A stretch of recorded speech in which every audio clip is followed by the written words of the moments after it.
سلامونه، هیله ده روغ جوړ اوسئ.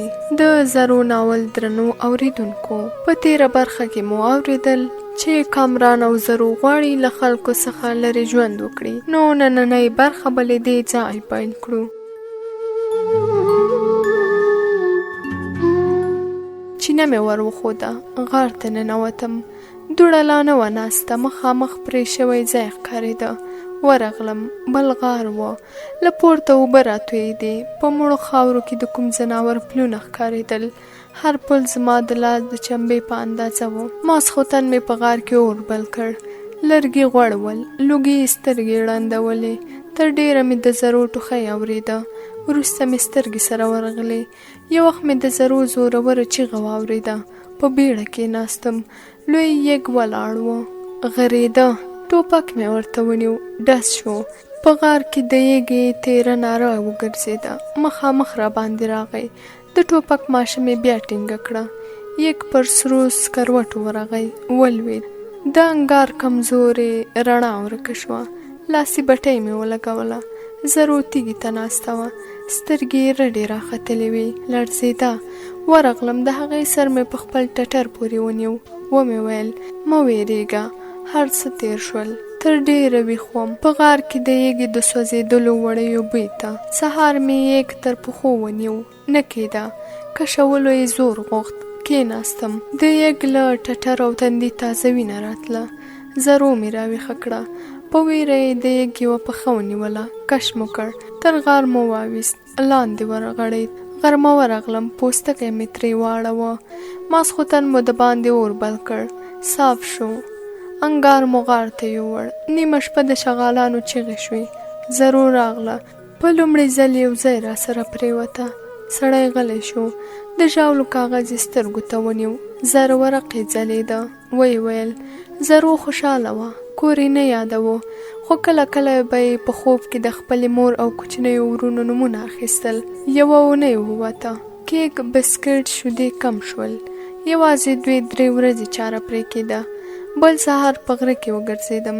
یو ځای مې یوه چینه وموندله. په مړه خاوره کې د زرکو پلونه ول. په وړکتوب کې له خپل پلار سره د زرکو ښکار ته تللی وم. زموږ په سیمه کې یو هسک غر دی. د ناور غر یې بولي. چینې لري. پلار مې تر یوې چینې دام راوګرځاوه. اوړی و. شپه مو په غره کې تېره کړه. له لمر ختو سره د زرکو نارې شوې.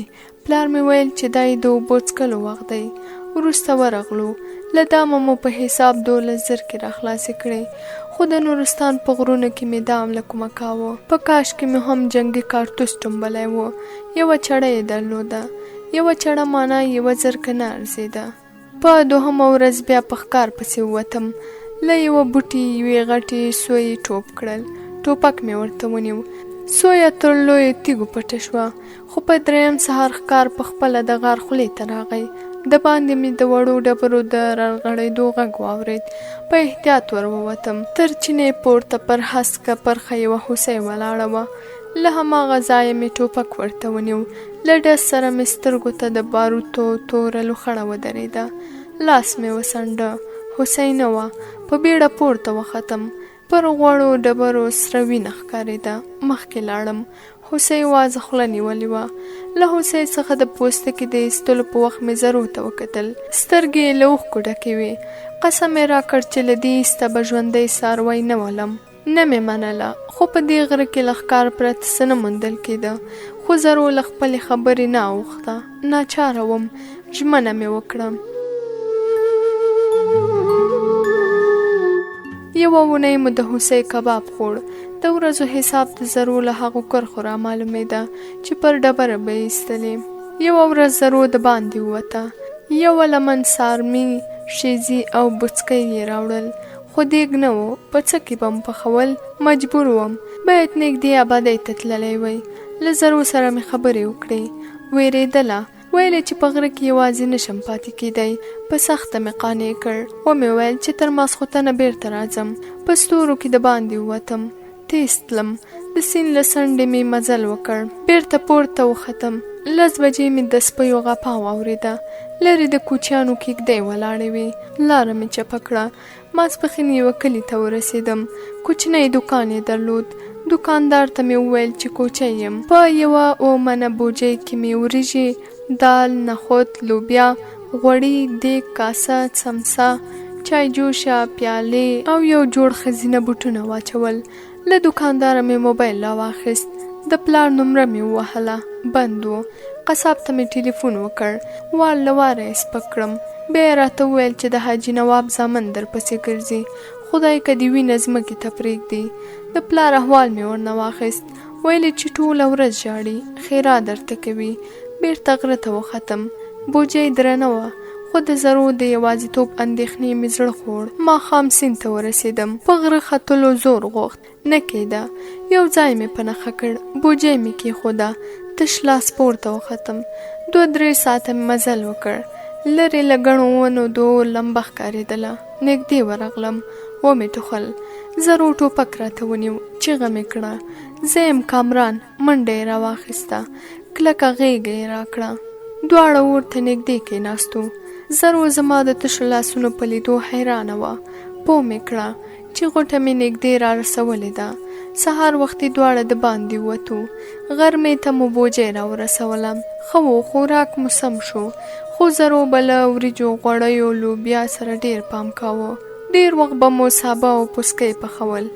د زرو خندا بېرته را وګرځېده. دا خوشحاله وه، غم ته یې ځان نه ورکاوه. ډېر وخت به د باندې ګرځېدو.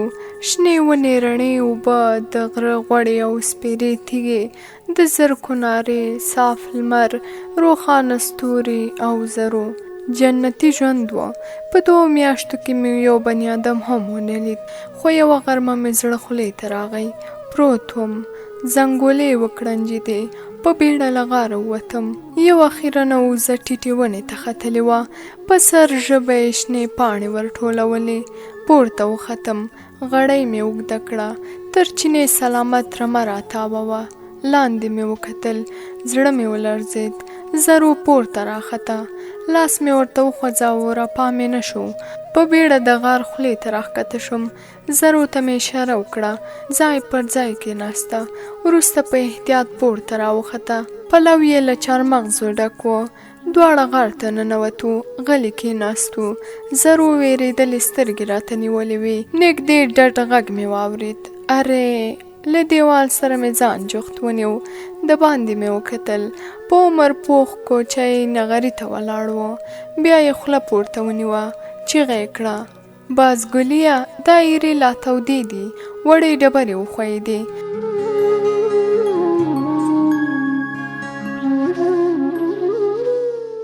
د غار پر خوله سیوری راغی. زرو ته مې اشاره وکړه. په بیړه واړه غار ته ننوته. نږدې مې غږ واورېد، ای ځوانه، دلته څه کوې؟ ورو مې ور وکتل. کوچی د غار په خوله کې ولاړ و. ورغلم، تر مټ مې ونیو. له غار ووتو. یو بل تنکی ځوان هم ولاړ و. په لاس کې لوی ډانګ ښکارېده.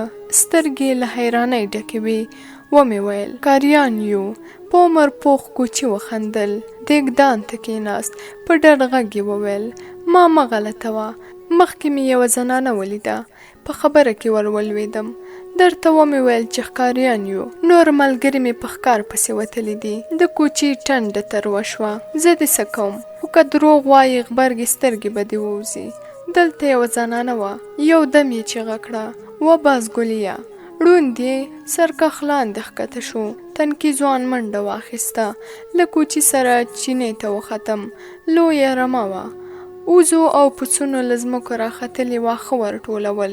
کوچي وویل، لاندې د وښو خونده نه وه پاتې. دا څو ورځې کېږي چې دلته راختلي یو. ومې ویل، کېږدۍ مو چیرې ده؟ ښار ته نږدې. بس له دې ځایه 1.5-2 ورځې مزل غواړي. له کوچي مې یو کوچنی سیرلی واخیست. رمې حرکت وکړ. درې ته ښکته شوه. بېرته غار ته راغلم. زرو وېرېدلې ناسته وه. هغې ته مې ډاډ ورکړ، خو خپل زړه مې نه قانع کېده. کوچي په دې لرې غره کې زرو لیدلې وه. غر او ځوانه نجلۍ. دا خبره نور ته په ویلو ارزېده. د باندې ووتم. د سیلي پر غاړه مې چاړه کېښوده. 2 ورځې ووتې، ټیکه نه راتله. د اوسېدو لپاره مو باید بل ځای موندلی وی. یو سهار دواړه د باندې ووتو. تر غرمې وګرځېدو. په غره کې مو کوم غار ونه موند. زرو یو ځای ته ګوته ونیوه. ویې ویل حال ته وګوره. ډېر ښکته د سیند اوبه سپینې سره اوښتې. ورهاخوا د ونو په منځ کې شین پراخ ځای ښکارېده. زرو رایاده کړه چې هلته به یوه کوټه جوړه کړو. نه مې ونه ویل. تیږې، اوبه او لرګي نږدې ول. په 2 هفتو کې مو یو ګلالۍ کوټه جوړه کړه، خو ور او کړکۍ یې نه درلودل. جوړېدو یې اره او میخونه غوښتل. پروا یې نه راتله. د اوړي هوا توده وه. نوې جونګړې ته راګډ شو. پر کوټه مو نور لاس هم وواهه. زرو سپینه خاوره وموندله. دیوالونه ښکلي شول. ژوند ته مو په مینه کتل. نه په تیر پسې ګرځېدو او نه د راتلونکي غم را سره و. بس هماغه ساعت مو ژوند ګاڼه. کله به د سیند غاړې ته تلو، کله به مو د ځنګله ونې په میوو پسې غوښتې، کله به د اوبو پر غاړه پر پسته شګه پراته وو. په وریځو کې به مو انځورونه پیدا کول. ځان پاچا راته ایسېده. تر باچاهۍ هم ورهاخوا. د زرو خندا، خبرو، تګ او د هغې پر ټټر د سر لګېدا مې په ټوله دنیا نه ورکوله. نږدې ګاونډیان مو د چارمغزو په ونه کې توتیان ول. ورهاخوا د بیزوګانو ډله اوسېدله. لږ لرې زرکونارې وهلې. په یو بل مو کار نه درلود. نه بدي وه، نه تربور و، نه وژل. بس یوازې یوه ورځ 2 ټیټو تورو هلیکوپټرو د زرکونارې غلې کړې. خو دقیقه وروسته غږ بیرته ژوندی شو. له ونو الوتلي مرغان خپلو ځالو ته راغلل. مرغۍ وچړنېدې. بیزوګانو کړکې وهلې. یو ځل بیا مجبور شوم چې زرو یوازې پرېږدم.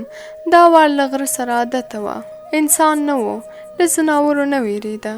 د تګ په وخت کې د شنه کاغذ ژاولې رانه وغوښتې. د سهار په خړه کې له جونګړې ووتم. غرمه مې یو کوچنی کلی وموند. دوکان یې درلود. ژاولې، خوراکي مواد، د ماهیانو کنجکان او میخونه مې ترې راواخیستل. خواره نه وه. مجبور شوم یوه کلیوال زاړه اره خرڅوله. پیسې مې ورکړې. ماسخوتن بیرته جونګړې ته راورسېدم. لرګي ډېر ول. په 3-4 ورځو کې مو ور او کړکۍ جوړ کړل. په خوړو کې مو یو بل څه هم اضافه شول. د ماهیانو غوښه. په اول کې زرو ته خوند نه ورکاوه. ویل چې ازغي لري. خو وروسته به یې خپله د ماهیانو ښکار ته راسره تله. یوه ورځ په ماهیانو پسې لاندې لاړو. یو ځای مو په غټو ډبرو کې مړې اوبه پیدا کړې. په لومړي کنجک مې یو لوی ماهی بند شو. کافي و. د اوبو پر ژۍ کېناستم. د ماهي ګېډه مې څیرې کړه. زرو ته مې وکتل. په سپین پتنګ پسې منډې وهلې. یو ځای ودرېده. ما ته یې وکتل. لاس یې راته وخوځاوه. ورغلم. رنګ ژیړ و. ځمکې ته یې وچې سترګې نیولې وې. زړه مې ولړزېد. کېناستم. په شګو کې د انسان پلونه ښکارېدل. د زرو وېرېدلی غږ مې واورېد. یو نفر نه دی. سر مې پورته کړ. زرو څو ګامه لرې ځای ته کتل.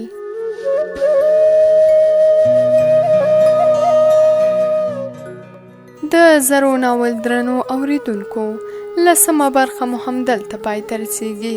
تر بلې برخې تاسو په خدای سپارو.